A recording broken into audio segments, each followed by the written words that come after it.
here. But let's talk a little bit about what we're doing. This is our Monday Mastermind. We're agents from all different brokerages, all across the country, all different markets. And what we like to do here is we call ourselves Grow Global because we want to help you grow your business, grow your network, and grow your life. And with that, we've got some free tools. By the way, did I mention our stuff's free? But we got some free tools for you. One of them is our website. Our website talks about all kinds of different services you can do. The main one I'm going to point out right now is the events. Going to tell you what we're going to be talking about next. Today, we're going to be talking about how to sell homes fast in a high inventory market. We also have an Instagram page. This is where I think we can really start growing with our shorts and with our reels in bite-sized format. We also have a Facebook page, same thing, right? Putting it out there on Facebook and things like that and making it so shareable so you can share it, especially if you're the one talking, you're going to want to share it. And then we've got here, of course, YouTube where we post it all. And then YouTube also has shorts where we can put it on there. And I think it's really going to help us grow. It seems to be where the algorithms are going, where you have long form content where people can get into it, but the short form is what's driving traffic, engagement. And I think also it's bite-sized pieces for your clients, as well as other agents that you're working with in your marketplace to bring them in, the more, the merrier. So before we get started, my name is Jim. I'm in Columbus, Ohio here. And I wanted to talk a little bit about perspective because, look, we're going to talk today on an open forum, which that means you're going to be talking, not just Rob or Tony. That means you who are out there. You're going to be turning your camera on and talking if you can. You don't have to turn it off if you don't want to. But look at our three mug shots. Me, Tony, and Rob. We got our cameras on, so we know you're prettier than us. Turn it on. And we're going to be talking today about how to sell homes fast in a high inventory market. With listings on the rise, the competition is tougher than ever. So this session is all about sharing proven strategies, creative market ideas, and real-world tips to help you stand out and close deals faster. That's what we'll be talking about today. What I think is really important in life, with everything that happens in life, is to have perspective first.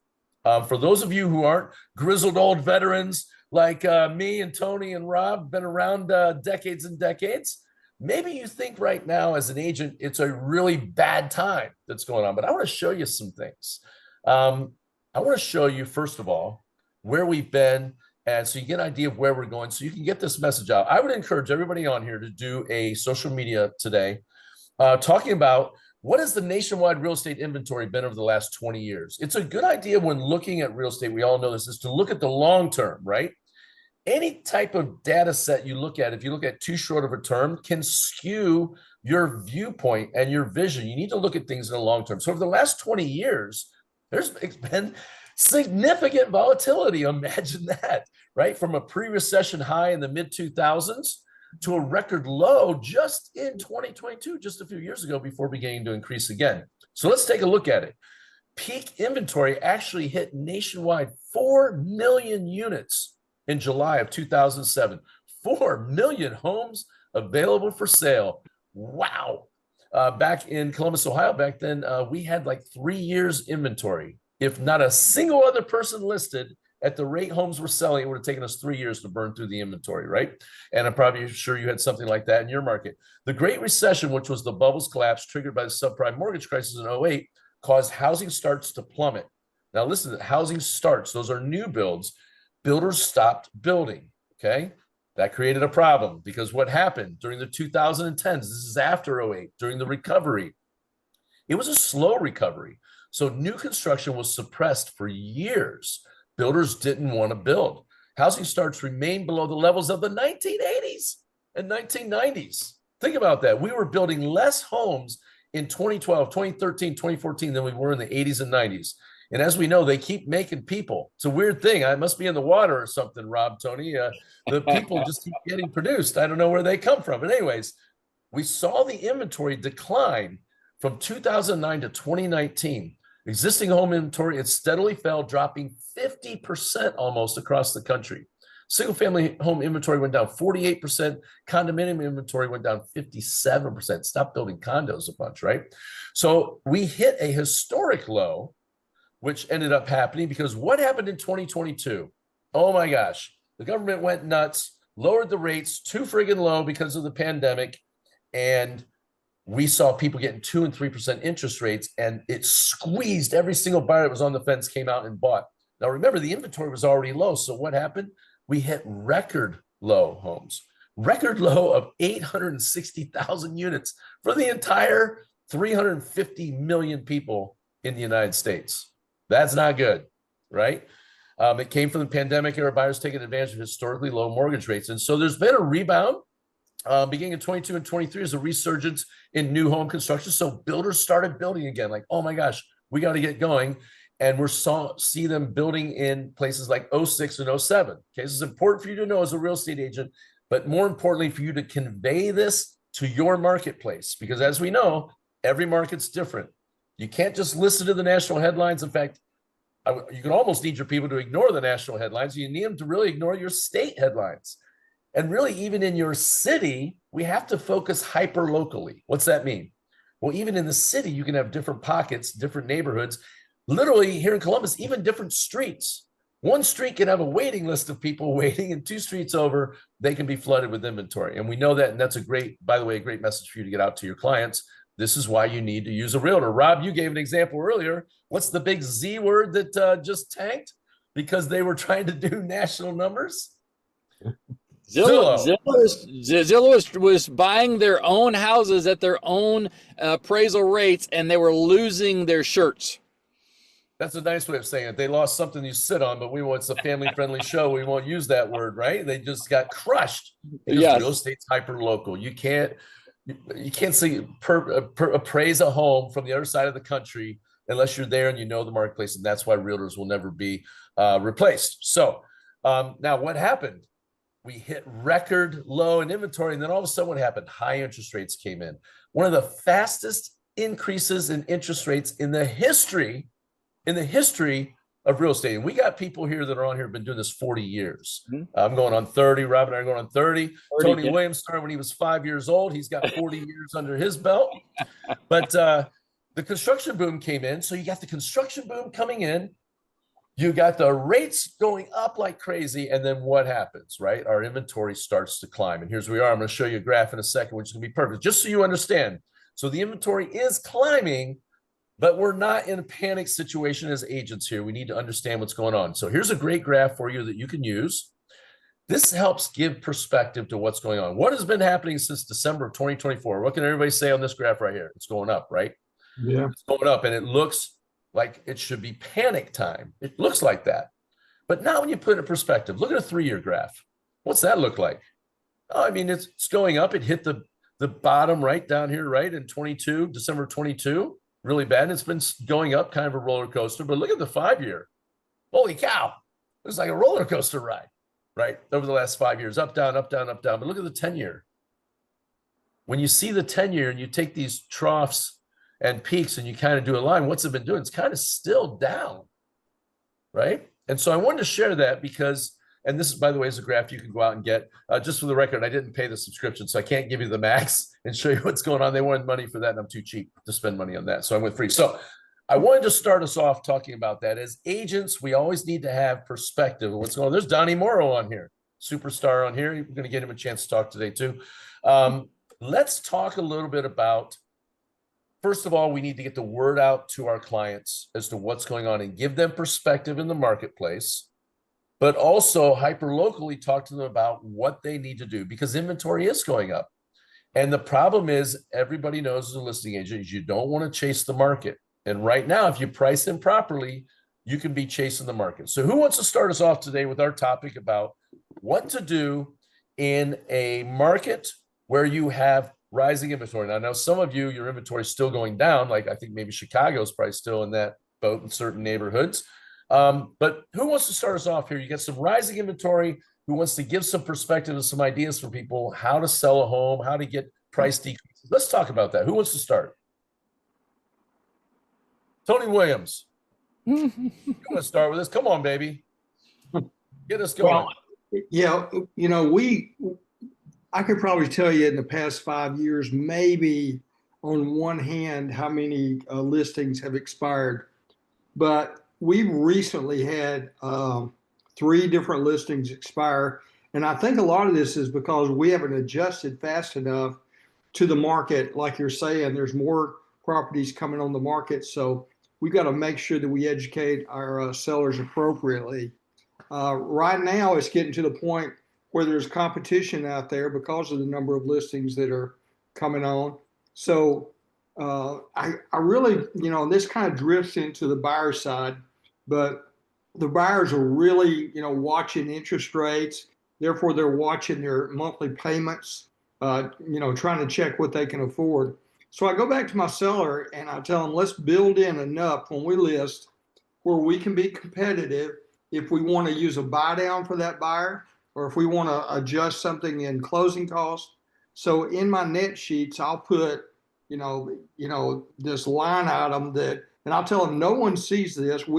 You and I, as the seller, we know this is here, but let's build something in this, not go too much on our price, but let's build something in this so we can use something to help the buyer should we need to. If you keep the price of the property down below market value and not build anything in, you're going to get a little bit more traffic.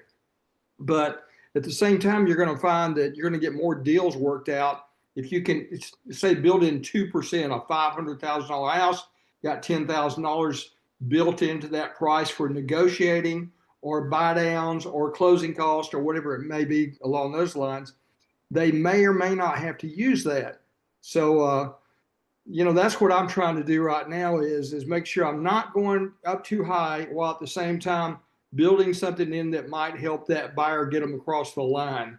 So that's what I'm seeing is what can we do to be more competitive with other listings that are coming to market? I love that. Great stuff on that. So you're showing it to them in black and white versus just telling them. You're putting it on the net sheet. Right. I think from doing this for a long time, you come across more as an advisor when you let the numbers do the talking and you're just kind of sharing the numbers. Even though you may be delivering the bad information, they could be mad at the paper versus angry with you, right? Don't shoot the messenger. I'm just showing you the message, that type of deal, Tony. Yeah, and really, what we try to do is we say, take out the emotional side of this of hanging on to a list price. What is your walk away going to be? What are you going to get into your account right after the closing's over with? So if someone really, hangs all their emotion on a list price, it's going to be difficult to get them worked out when offers come in or someone asks for a contribution. And so we tell them, say, hey, look, this list price, is not as important as your walk away net figure. So that's what we do there is just keep them in line there. Then when an offer comes in, we can make some adjustments because we've already built in some negotiating and make that net where it needs to be. I like that. So I've got a question here for people when you're listing homes, because look, when you go in and you're competing, like a lot of sellers, if it's not a previous client, they're interviewing a handful of agents, seems like most of them, right? So when inventory is, growing higher in your marketplace, how do you convince sellers to price competitively without losing their trust? Because I know one of my fears always is like, hey, somebody is going to come in here and tell them they're, just overprice their house and tell them it's worth 500,000, right? When we know the inventory is coming up, when really the house is worth 450. Some of you are on here are like, where's he selling in the ghetto? Those are high priced homes in Columbus, Ohio.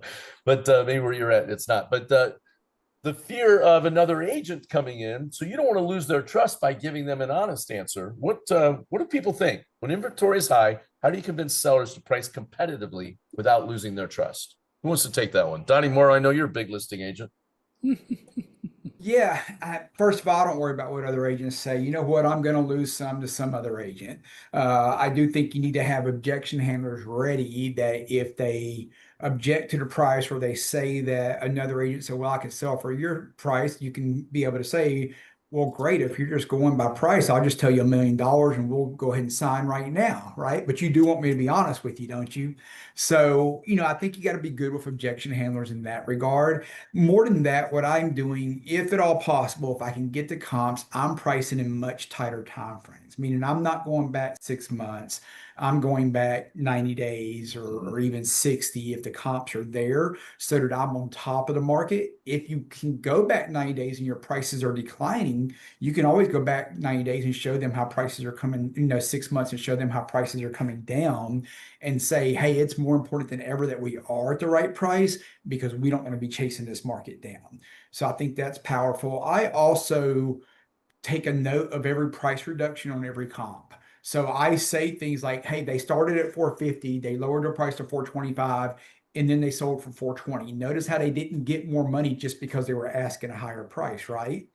Why is that, Mr. Seller? I don't know, because the buyers are only going to pay what value they see for the house. Are they going to give you an extra 20 grand just because they think you're a nice seller? Obviously not. So that kind of stuff is pretty powerful. So those of you who are just listening and not watching, one thing that I noticed is Donnie Morrow, when he says something and he uses a tie down and tag on question, he also uses body inflection. He says, you do want me to, you do want me to tell you the truth, don't you? And he shakes his head yes when he wants to get them to respond affirmatively. It's definitely a sales skill in there. Donnie, you mentioned something that I want to drill down a little bit on it. You said objection handlers. For an agent who's on here is like, what the heck's he talking about? Where would be a good resource for them to go to find the most common objections and practice objection handlers? Where would you get it? Would you go to AI or where would you go? Wow. I bet you could go to AI. I haven't studied them in years because I've just done it so many times, right? At this point, originally where I got mine from, and I don't know if he still has it or not, Mike Ferry used to have like the 31 most common objection handlers or something. You could go to his website to the resources tag and get them for free. Now I think he's gotten smart and started putting them where you at least have to sign up and enter your info. I don't know if you have to pay or not, but I He think made it into a book too, didn't he, Donnie? He did a book there on are it. definitely books out there for sure. So, and this was almost, I mean, this was 31, so it was pages, so it was almost like a book anyway. But anyway, that was where I originally got them from. But I bet you could almost YouTube half of them. I don't know if Ricky Carruth talks about objection handlers or not, but there are, I bet they're still, I just haven't had to look them up in years, right? Like it's been 10 years since I had to look them up. You know, they say you list to live. Here's the thing. If you're going to go into battle is a strong word, but yeah, if you're going to go into battle to go after listings, you need to have those objections ready to go because they're going to interview more than just you, most likely. And you're going to get asked these questions. They're going to, a lot of times sellers have the exact same questions they're going to ask every single person that they interview.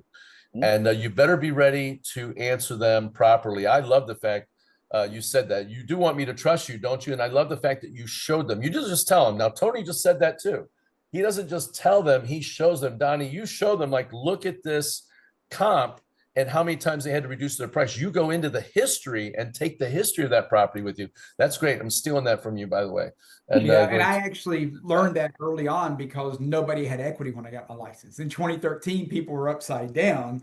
So a lot of the houses took a price reduction because, of course, everybody started without having to write a check to come to closing to sell their house, right? So if you think this market is bad and trying to get listings, be a brand new agent and walk in and say, hey, you're going to write a $15,000 check to sell your house and you're going to have to give 10,000 of that to me. Right? Like this is a fairly easy market compared to that on the listing side. And so the building of trust, Tony and Donnie both mentioned this, is showing the data, not just saying it. Instead of just telling the seller, you don't want to overprice because you don't want to chase the market. He's actually showing them in the history of some of the comps. That's genius.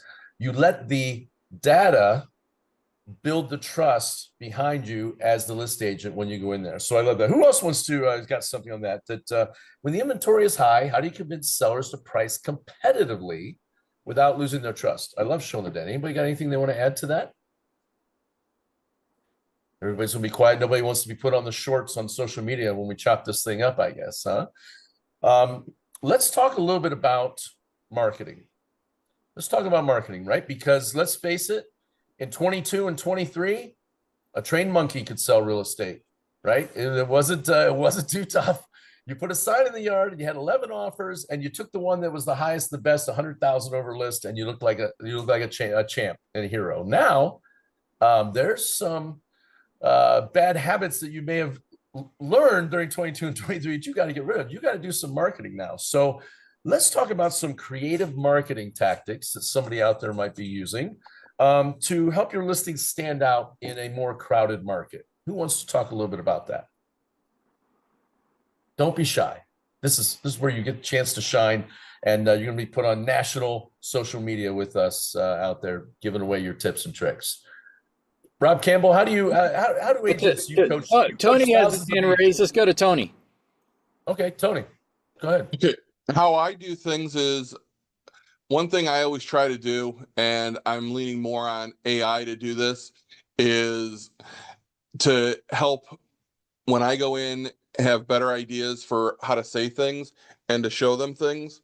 And especially when I do a listing, I think I'm fairly well at writing a description, but then I'll throw it through AI to clean things up and ensure that it's pulling in emotion and things like that. Because when somebody reads something, oh, cute. If somebody puts like, cute house, okay, great. What does that really tell me? And I try to put as much description in there. And I try to also use, especially if it's a recently remodeled home, larger words where people are like, ooh, what does that word mean? And then they got to look it up, and it makes you stand out where, people are like, oh, wow, I've never heard of a house described like that. But that's what I tend to do and enjoy, because then it makes people think and it makes you a little more memorable. Tony brings up a good point. Tony Giusto, is that AI is not going to replace real estate agents. You can get that fear out of your feeling, but it is going to replace agents that don't use AI. So you can be fearful if you're somebody's like, oh, I'm never going to adopt AI. It's kind of like being back in 08 saying, I'm never going to adopt social media. I remember the old timers back there when we got started, like, it'll always be newspapers and magazines. We'll never use this digital online stuff. And boy, oh boy, were those dinosaurs. They were gone, right? Ones that wouldn't adapt and move to it. So same thing with AI. Everybody needs to just look, it is what it is. You're going to have to incorporate it, or you'll be out of the business in 2 years, or lose a ton of your business. So that's a great idea, Tony, putting that in. Do you have specific prompts that you put in with that AI, or you're just using just regular language to talk to it? Like, did you go and get a course on what prompts to put into the AI, or are you just doing it yourself? I just do it myself. I know that there's courses out there. I've tried looking into some of them, but when I say this, like, I haven't fully adopted it yet, because everyone can say, oh, I've got the bigger, better machine and this is what you want. But actually finding something where it's quality versus, oh, I have this. I mean, a million people out there can tell you I can sell a house, much like, there's a million real estate agents, but it's the ones who actually are giving you the good content and quality, and having to sort through that. I've started going through it, but I haven't found one where I could say, oh, this is a great company, I got to use them to get, better prompts and things like that. So I'm still doing things on my own and not utilizing it as full as I could, I guess is the best way to put it. Yeah, we all have to get after it, get on it. Tony Williams, you got your hand up, so polite. We're being so polite on this mastermind. We're talking over each other. We're raising our hands and stuff. This is great. Go ahead, Tony. So I just went into ChatGPT and just provide creative marketing tactics to help my real estate listing sell faster. And it comes out and gives me, there must be 15 different things here that I can try. And it's just a matter of asking ChatGPT, and it'll give you the list. Love it. Yep. If you're not, like you said, if you're not using AI, get on it, guys. Like, make it just a thing. 15 minutes a day, you're going to get on and play with it and use it. I was on the other day, a guy's training me, and he said, if you're using it to ask, hey, what's the weather going to be tomorrow? You're 5 years behind on AI. It does way more than that. Go ahead. Hey, Jim, back in the day, we would go into a listing, and it was very competitive market back then. We had to figure out a way to get somebody in the door to look, right? That was our whole thing, is get them in the door to look. They were sitting down and looking at different houses from the printouts from the agent that gave it to them, or they're going online now and looking at them online. And so in the description, we would pull out the most unique features of the home that would set it apart, right? A great a private backyard. You must have picnics back here, or a grill.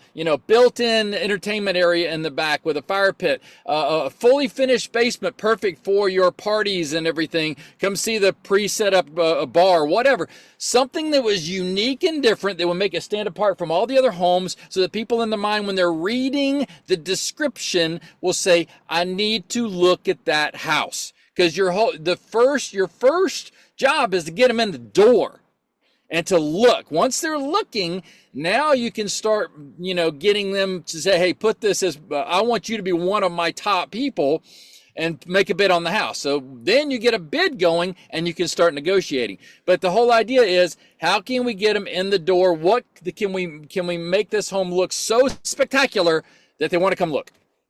First showing on the house is done online now. When they come to the house, that's a second showing now. In the old days, that was the first showing, and not anymore. I mean, if you're not using drone photography, if you're not doing twilight video photos, if you're not doing Matterport inside, things like that, you are missing the boat when it comes to first showings. Tony Williams. Yeah. So this past Friday, we went into a house that was a mess, to tell you the truth. Nothing against cats. I'm not a real cat lover, but there's a cat tree in the corner and it had hairy stuff hanging off of it everywhere. And there was a piece of furniture here. And I finally asked the guy, I said, "Do you live on this level in the house?" He goes, "No, me and my two sons, we crash in the basement." It was like it was halfway empty. And I just asked him straight up, I said, "Would you be okay if I took the pictures instead of a professional photographer?" He goes, "By all means, I want to get this thing on the market." I took some pictures Friday, and then yesterday afternoon, as I was watching football, I sat down with my iPhone and I took out that hairy cat tree. I took out that furniture, and that house just looks like a beautiful vacant house right now. And we're putting it on the market without his junk in it. Yeah. Because I didn't wait 2 weeks for him to clean it out. AI now will remove furniture, remove the cat tree and stuff like that. Tony, for a second there, I thought we were getting ready to lose half the audience because you were getting ready to say, "Hey, would you mind getting rid of your cats?" I thought you were going to say that. And I was like, "That's it. We just lost half the people on the mastermind." That was going to be it. I see Tony Justo, you got your hand up for again? Yeah. So or the other thing was, you'd get the other half going, "Yeah, go Tony Williams. We don't like cats."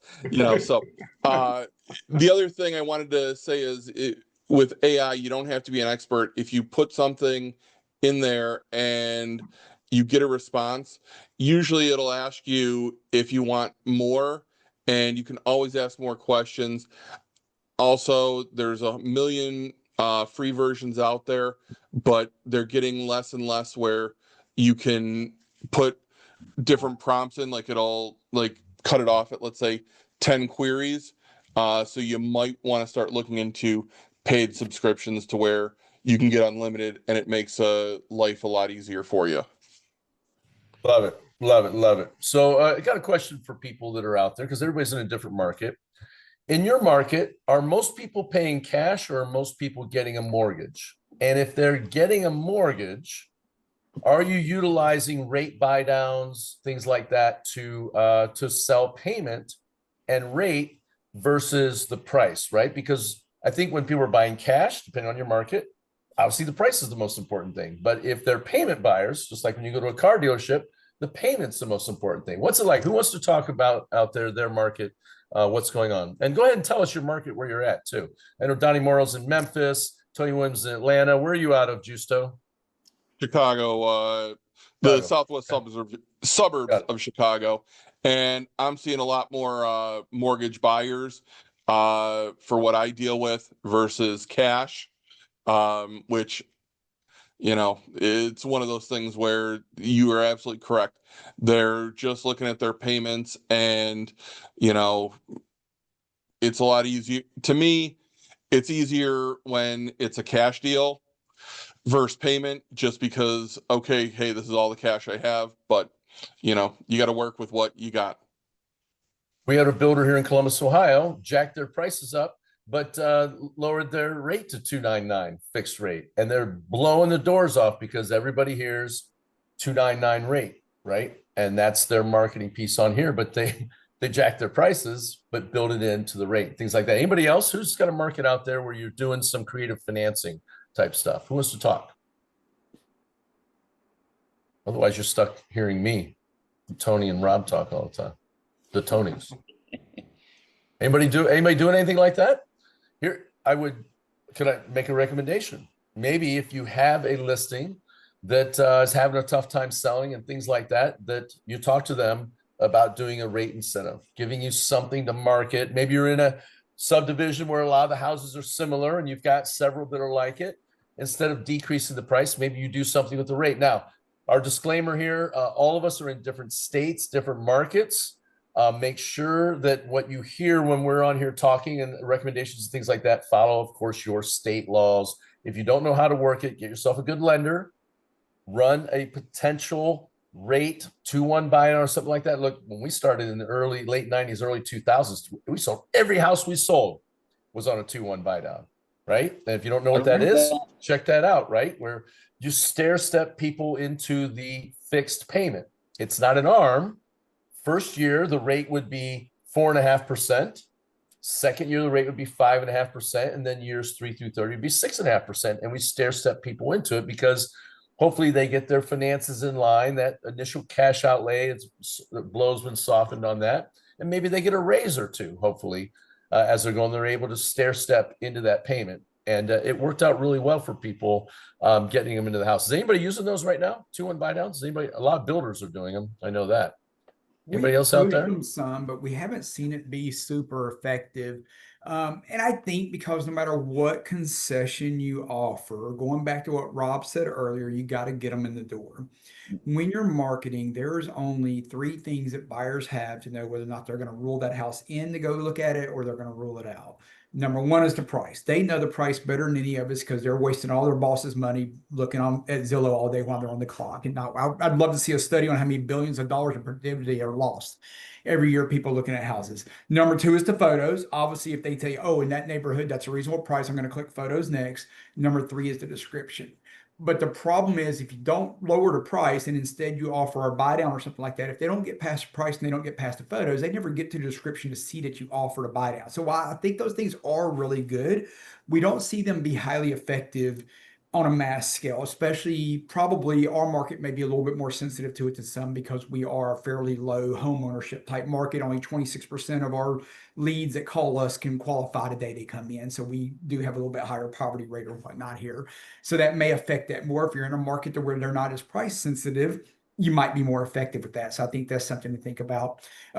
So in that regard, the price and getting them in the door is the biggest thing because buyers are more educated than they've ever been. So don't think there's magical marketing that sells an overpriced house. In general, you're just telling more people that it's overpriced.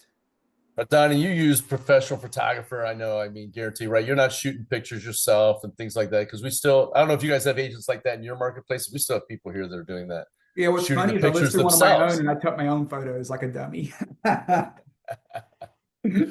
That's great. I love it. I love it. So let's talk a little bit about the dreaded question of getting the price lowered, right? Because as the competition comes in, right, it's supply and demand, we get more and more houses coming on the market.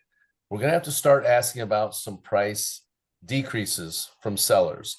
And they still remember 22 and 23 when people were getting 100 grand over list, right? So how do you do that now? How do you bridge that? How do you still keep the trust? How do you not be the enemy when you're bringing the bad news of, hey, we need to lower the price if you want to sell the house? Who wants to start?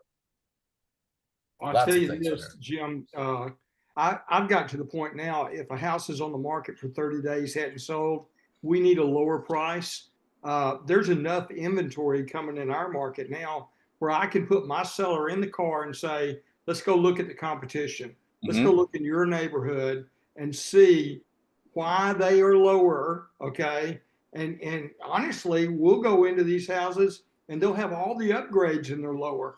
Okay. And it's just an education real quick for my seller to go into the competition's house. So more things are caught than taught, I guess, Tony, is what you're going with, right? You're showing it to them, and then that keeps you as the trusted advisor and not be put on the opposite side of them where it's a combative thing. You're working together as a team. I love it. I love that on there. Who else? Is anybody having conversations up front with people, or is any people using the graphs and things like I started this mastermind off to set the expectation with their people up front? Go ahead. I don't know how many people have heard my little spiel around this, but it all starts. Let's hear it. Let's hear it. It all starts up front by being honest when you go in the door and doing a good CMA, and by showing those price reductions, as I discussed earlier. I think all of that stuff sets them up from the beginning that, hey, if we're not right, we are going to do a price reduction. I think that's super important. If they talk about days on market, kind of like Tony said, he mentioned 30 days. I think 30 days is a little long personally, but something that I tell people is that being on the market a long time in real estate is like dating in your 40s. The longer you're on the market, the more people think something is wrong with you. And so those things right up front, I try to go for those price reductions faster to 30 days. I got one as a market 10 days. We lowered the price last week. So I try to go for fast price reductions. Donnie, are you getting the buy-in from your sellers up front? Like, hey, what do you say if we don't get this price, if we don't get X amount of showings or offers by this time, we're gonna take a look at a price reduction. Are you getting that buy-in up front? I am, unless, I mean, every now, you're not 100%, but for the most part, yes, I'm getting price reductions from buyers. And I think it's because I show them the data up front and they know that if we're going high, it's emotional. So as I go through my listing presentation, I've got about 3 or 4 different segments where I'm going to try to combat that. Meaning, after I go through comps, if they want a high price, I'm going to try to get them to the right price. If I can't do it, I'm not going to argue with them. I'm then going to go on to the net sheet.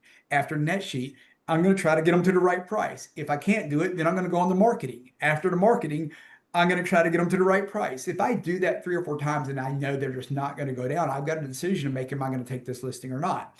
If I still want the listing, then my steps in there are, okay, well, we're going to do this, but if we're going to know if we are getting the activity we want right away, if we don't have any activity, probably in about 10 days, we're going to have to talk about this price. So I'm setting all that up front. And then I think the bigger key is too many of us don't do that up front. We're not strong enough on the front end. And then when they're sitting there with no activity, we're scared to call them every week and talk to them because there's no activity. And I know this because when I used to list a whole bunch of list or expireds, they would say things like the only time I heard from him was when he wanted me to lower his price, and therefore I never lowered my price because the agent ignored them for 3 months and they didn't even know if they were still being marketed or not, right? Or they saw it on Zillow, but other than that, they didn't know that anything was going on. So what I do is communicate with them at least once a week. My standard was always once a week. I'm finding in today's market, once a week really isn't enough. People are so set on instant gratification that they're really not. Once a week, I'm finding they're reaching out to me earlier, but I follow their lead. So if I've got them set up that I'm going to follow up every Friday, whether we had any activity or not, and I start finding that they're contacting me on Wednesdays, I contact them on Tuesday because I know how anxious that person is and I want to beat them to the punch. I don't want them thinking they have to reach out to me. Then I'm updating them. Hey, I'm big on I'm keeping an eye on your property. I know we didn't have any showings this week, but we had this many views on Zillow, this many saves. People are seeing your property. So I'm reinforcing them the whole time. My marketing is working. Those buyers are going and finding something that they see as more value. So I'm leading all up to that. So then once it comes time to the price reduction, it is generally fairly easy. And the way I approach it is, hey, I've shown you my marketing is working. We've done 3 open houses. I didn't put that in there, but typically my team is doing open houses for them. That makes them feel like we're working. We're showing them that we're working for them. I was honest up front. I'm communicating with them. So then when the time comes, hey, we've been on the market 12 days. We've had this many showings or no showings, whatever the case might be. I showed you the real market data up front. Nobody wants to get you this price worse than me, but unfortunately the market isn't responding. Have you thought about adjusting the price? And you'd be surprised, like 95% of the time, yeah, I've thought about it. What do you think we should do? And then I get to suggest my price. It's not a hard call to make when you set up from the beginning, Donnie, the fact that this call is coming on Friday. So it's not, in fact, they're wondering what the hell happened if you don't make the call, right? That's Because you right. told them this is when we're going to talk every week on this. That's great. And then, I care so much about your listing. I'm calling you 3 days earlier than Friday on Tuesday because I'm watching it and I've got some concerns and I want to talk to you about it. That's great. It's all in the setup and the expectations set up front on that. I love it. I love And that. then notice the question, I'm making it their idea. Have you thought about adjusting the price? Not me calling and going, hey, I can't get the job done. I think we need to go down on price. It's have you thought it? Because if they say, nope, I ain't thought about it at all, I don't want to argue a whole lot. But 99% of the time, they've thought about it. They thought about it. Yeah. It's the Jedi master trick, Donnie. You must use that on your wife on that, or she uses that on you. I've been married over 29 years. I'm well trained. I'm sure She doing uses that on you. She shows you the $10,000 couch when really she wants the $5,000 one, and you say $10,000 for a couch. She says, That's "Okay, right. well, I'll how about settle this for this. $5,000 one?" You're like, "I love it. Let's take that one." Right? That's She more wanted like that one it, the whole yeah. time. So there you Yep. go. Never had that happen before. So anyway, that's great. Great. Love that stuff. Some people are laughing at that. Good. So let's talk a little bit. Who else wants to add something else on the idea of price reduction? Because look, as inventory climbs, it's going to be the nature of the beast, and you don't want to be the adversary. Anybody else have anything that they use to get price reductions? Nobody wants to go after Donnie's excellent answer. Everybody's like, I don't know if I want to throw mine in there. It's good. Trust me. We all need to hear it because everybody uses something different. That's one thing I love about these masterminds. I learn something new every time I'm on it. Been doing this for 28 years and still learn something new every single time I'm on here, something I'm going to take and implement. Who wants to throw something in there? Mike Monday, you doing any price reductions on any of your stuff, or how's it going out there? You're doing a lot of luxury stuff, right? He's like, I didn't know you were going to call on me. He's like, I don't know how to unmute. There you go. Go ahead. Hey there. Sorry. No problem. Yeah, I am doing some price reductions, and I think just it's a quirky market here, but I'm having these conversations up front, in advance. I'm getting price reductions baked in, so we know, hey, the first 2 full weekends we're on the market. If we're not getting the number of showing requests, we're not getting the responses, we're not getting any offers, we're not getting the feedback we want. I'm already talking to them, and it's not going to be a $2, $3, $4,000 adjustment. That's not going to move the needle. We need to re-engage those buyers that have walked through that may be on the fence a lot quicker, and there's no quicker way to do it than a significant price adjustment. Literally after that, if it's 10 days, we're waiting too long unless there's some specific scenario that is unique to that property. And I'm seeing it at different price points, not just one price point. So I don't know if that answered all your question or not, Jim. No, I think that's exactly right. So same thing sounds like with Donnie, you're getting it set up front and you're actually baking it in right up front.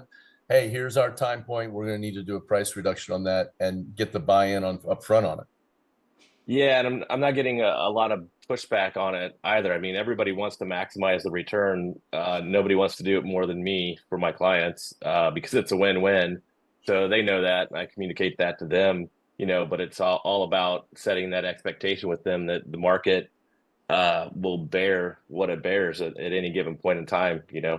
The buyers in the market are going to give us the insight we need after they walk through on whether or not we're priced right. I hear a lot of people talking about CMAs and things like that. Is anybody using absorption rate numbers when you go in, data on that? Is anybody using that? That's old school stuff from a long time ago. The market may not be there yet in your marketplace, but anybody else using those? Anybody knows what it is and wants to describe it? Wants to talk? Go ahead, Tony. Tony Williams, you want to use an absorption rate, or Donnie, you guys? I'll never use No. No. Absorption rate, if you want. Sorry. Go ahead. Go for it, Mike. Yeah. I was just gonna say I'm doing it. And I just did it here recently with a couple listings. So I'm looking at the pulling the CMA, I'm looking at the comps, checking out the neighborhood, and I'm talking to them about, hey guys, there are, 3 other homes in the market in your neighborhood that are comps that we need to pay attention to, and we need to price accordingly because the absorption rate showing that only 2 of those are selling every 30 days, et cetera. We want to be one of those 2, and if we're priced at the third or fourth high, we're the highest or second highest, chances are those other 2 houses are going to go before ours unless we have something special that's really going to set us apart. And I mean, that's a really clear cut conversation, and people get it. They're like, wow, yeah, we don't want to price there. We thought we wanted to price there, but we don't want to be the 4th house out of 4 in our neighborhood that's going to be sitting here 2 months from now. If you're an agent out there and you want something, a lot of sellers, especially sophisticated sellers, have heard about CMAs and things like that. But if you talk about absorption rate on top of that, outside of just the CMA, can definitely set you apart from other agents that you're going up in a listing appointment with. And you'd be surprised how many agents have never even heard of it. And you bring it up in the listing appointment and talk about it. And if they happen to ask the next agent about it and they don't know what an absorption rate is, you have a good chance of winning that listing. There's a little point, little tip on that. The more data, I think we're hearing this across the board, the more data you bring to the table, and the better you are to communicating that data to them, a data-driven agent, I think it's going to put you in a better spot to earn. And I also believe you should be putting into your listing appointments AI. You should be talking about your use and your expertise of AI. Look, the public's using it for everything. The fact that you're incorporating it into real estate, you're going to be using AI and the large language models to help drive their description. They're going to appreciate that. They're not going to look at it like, oh, I don't need you now because of AI. They're going to love the fact that you've mastered AI and you're using it. You should definitely be bringing that into your listing appointments on that. Who else has something they want to talk about on this? Maybe you have a win, or maybe you have a challenge out there, or something you'd like to hear some people give viewpoints on it. Maybe you've got a problem listing, and you'd like for us to kick in and I like to always cover some stories if we can. If maybe you have a big win that was really cool, like a technique you used that worked out great, we'd love to hear about a win. Or maybe you got a problem. Who wants to share? Jim, I just want to add, you mentioned having the data and everybody's coming back to data. The point is, it always needs to be about the data. It's never my opinion. It's never my ability. It's never what I can or can't do. It is always the market and the data. Because if you're trying to get price reductions based on you misleading them up front and making them think that you are special, then you're going to struggle. But if you make it about the data up front, then you can use the data to get price reductions later down the road or negotiate the contract or what have you. The language you use, for people who know it, Donnie's talking about using the straw man approach, right? The straw man approach is this. It's not your data. You're not the bad guy. The data shows we should price your house at here if you want to sell in this amount of time based on the absorption rate data, right? Because if you say, I think we should price your house at such and such, well, now you own that number. You own it because you said, I think we should price your house at, but what Donnie's saying is the data says we should price it at this. The data says we need to do a price reduction if we're going to beat these 2 other listings that came on. You do want to sell before they sell, right? Because in this neighborhood, only 1 house sells every 30 days.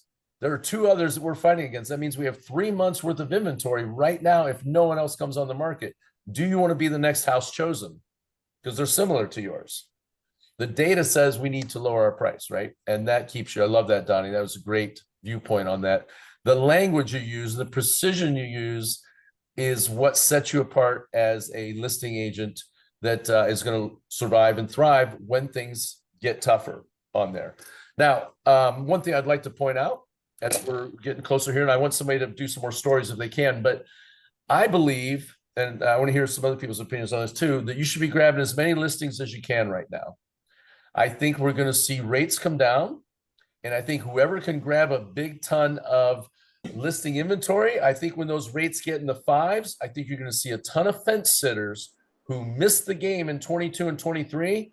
They're going to jump off the fence and they're going to jump on it. There's just something about 5.99, it sounds so much better than 6.25, right? And I think you're going to see people jump off the fence and it's going to take off.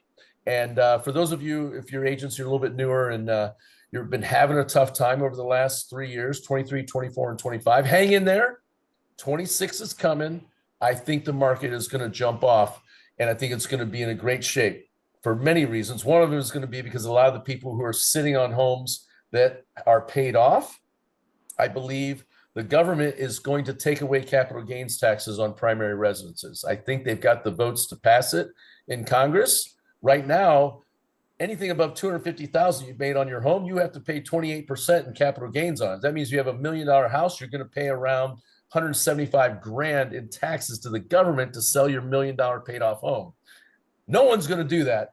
People are sitting on houses right now, but I think once they get rid of that capital gains, that's going to open up a lot of houses that are going to sell, and people are going to make a move on that, which is going to bring some nice inventory that's been out there, coupled with lower rates coming down. I think it's going to help a ton of agents who've maybe been having a little bit of tough time over the last couple of years.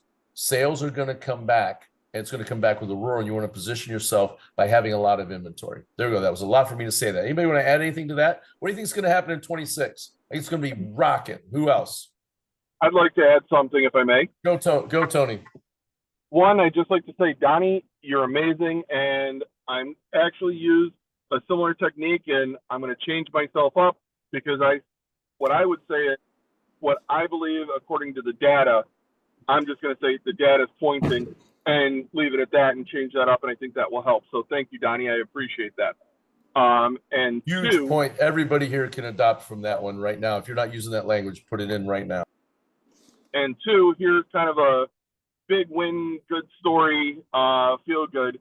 I had a listing on a house, and my clients, they listed it too high, and then they were like, well, Zillow says, and I basically told them Zillow's wrong. And they were like, but Zillow. So I said, well, listen to Zillow, but when time comes, and I told them exactly what Zillow's estimate was going to do. When it did it, they were like, oh my God, you were right. And I'm like, well, I'm not just a pretty face. So we finally got an offer on their house because they wanted to list it too high, didn't want to follow the data, and it was some really good friends of mine, so I tried leading them to the water, but they didn't want to drink it, and they needed a little pain to finally be able to recognize, okay, Tony's right on this. Well, they got an offer on their house, and it came in well below where it should have.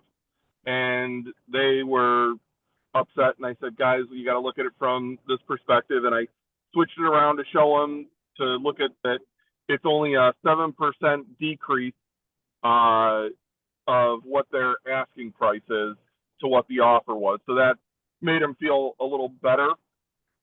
And then they were like, okay, we'll reduce it down like $5,000 and, just done.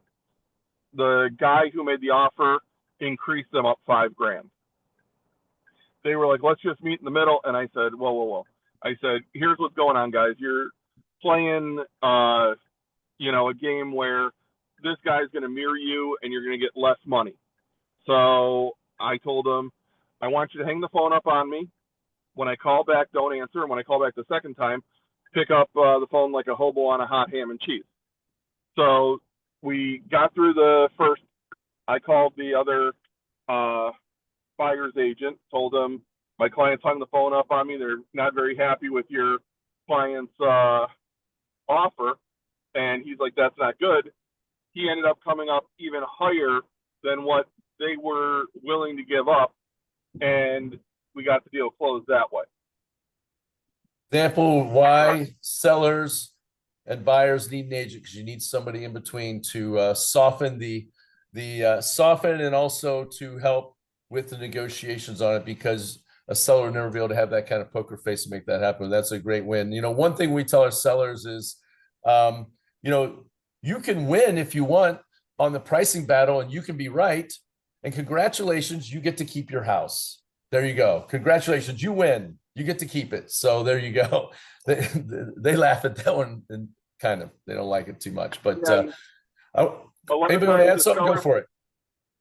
A lot of times the seller, why they need a broker, and this is one, Just say, do you want to hear all the negative things? And people will make up negative things, or, you know, tell you even more that you might not be aware of, and they can't handle the truth. And just say, I'm the one that, you know, takes those arrows and those shots. I then can, you know, sharpen different things and angles to point them in the directions why they love your house.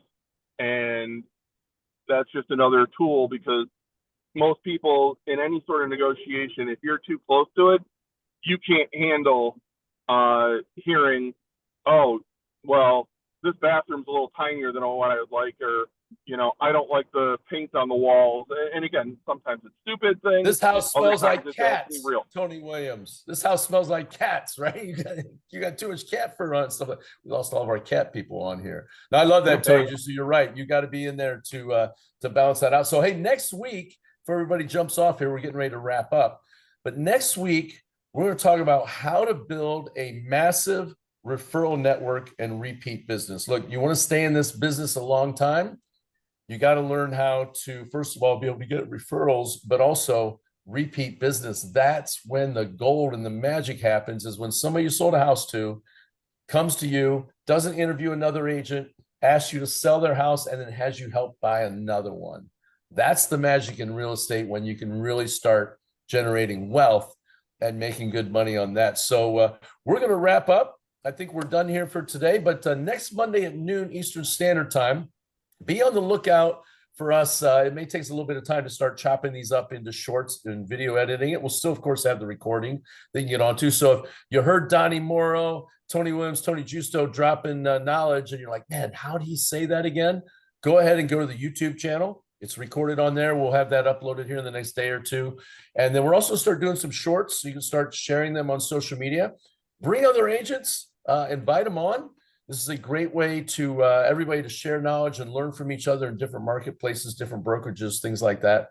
And we're going to help you grow your business, grow your network. You can grow your life so you can sell more homes in shorter time for more money, so you can go out and have more fun. That's what we're about. So I want to thank everybody for coming on.